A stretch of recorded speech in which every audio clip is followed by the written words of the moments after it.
Is what our next guest needed. His name's Jack Murton. Jack, very good to see you. Good morning.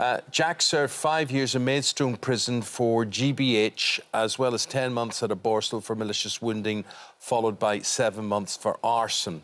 So you fell into this life of crime, Jack. I did. And then you were in prison, and things were looking pretty hopeless, and you saw a painting. Who was this painting by? It was Turner's Fighting Tamarera. And I was sitting in a cell with two friends. They were older than me. And they were getting all these catalogues sent in from Sotheby's and Christie's. It doesn't sound like the normal kind of magazine you get sent into a prison. No, well, they were quite sophisticated guys, you know. And one used to actually... His friend was Lucian Freud. He used to paint with him. Gosh. So one of the guys was quite a middle-class guy who decided to become a criminal. I always find them people really fascinating. And... yeah, they were flicking through some magazines at days. I was bored, and I just happened to glance this wonderful. I said, "Can I have a look at that?" It was the colours, and it was Turner's Fighting Tamarera. And I'll be honest with you, the colours reminded me of when I was 13. I took an LSD tablet, and I saw these wonderful colours, and don't take it, kids. Don't. No. Yeah. So. Yeah, so anyway, a few days colour ago... was your thing, and it got you into this... No, yeah, that's what... Exactly, it was the colours. So anyway, a few days later, I had to see the painting again. And my friend could see that there was some interest, and he encouraged it. He said, "Yeah, Jack, I'll find it for you. You know, all these thousands of paintings." He found it, and then I had to see it again. I couldn't get it out of my mind. And then I started looking at other kinds of art. Beryl Cook, you know, a naive artist. My friend introduced me to her, you know, he was art-wise. And the Fulvis, who were very colourful. And I thought, if I ever get out of this place, because I was in Maidstone, it was a closed prison, I was in the gym 3 times a day, you know, pumping iron, hitting punch bags, because it was a pretty macho place. And I thought, if I ever leave this prison and get to this experimental prison that I'd heard about called Blantyre House, if I ever get there, I'm going to paint. Well, you did get there. So this is Blantyre House in Kent. Well, let's look at what you got there to do. We'll get some examples of what, because we see the Beryl Cook influence, we see the colours there. A lot of what you've got here is about people, and a courtroom. Yeah. And a courtroom, as it turns out, as well. And just looking around behind you, people. I associate people with L.S. Lowry. Was he an influence at all? Yeah, well done, yeah. He was... I mean, he painted Little Matchstick Men. He was actually quite a sophisticated artist, but he chose to paint that way.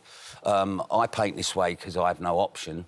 It's the only way I can paint, and I actually love painting like this.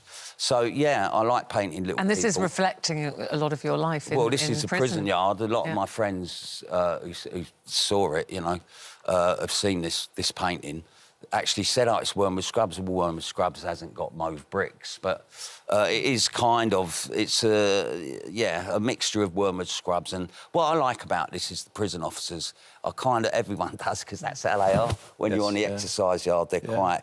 That's in more conventional, traditional prisons. But look, they're you guys are inside, and the thing is that too many people who've been inside go on to re-offend. 60%. Yeah, that's too much, isn't it? Yeah, it's this way experimental prison you were in... 8% re-offended. What do you put that down to? It was a unique place, the ethos of the place. What they said, I mean, basically, there was very little structure there. And basically, when you went there, they said, "Look, you're lucky to be here. You know, other prisons would give their right arm to be here. You're a selected few." And there were some very serious criminals there. They weren't all good guys.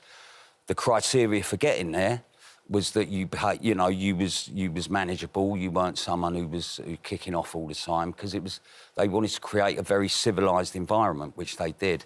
And the ethos was, look, do something, but don't do nothing. Use your time. We want you to use this place. We want you to use us. And it was a remarkable regime, if you could call it a regime, because it was so unstructured. And I think other prisons did try to emulate what was going on at Blantyre House, but they didn't quite manage to... We've got 45 seconds left. Yeah, I was just going to say, without that place, where do you think you would be now? There's a very strong possibility I'd be banged up somewhere, or maybe dead. or something. For Well, we're a glad time. you're not. We're glad you're painting, and I know these your paintings would sell for what? They sell for up to £2,000. Yeah, and I've sold paintings for 2,000, and I sell them for maybe 400, 500. Yeah. So, you know. But the main thing is you're painting instead of bank robbing. I am. Good man. Thank Keep you very it that much. way. Thank you, Jack Jack. Murton, Good to meet lovely you. to hear your story. Thank you very much indeed. Jack was jailed for armed robbery in 1984, and he has turned his life around by painting. He now takes commissions and he runs exhibitions, and it brings up a whole question about reoffending and rehabilitation as well. Thank you, Jack.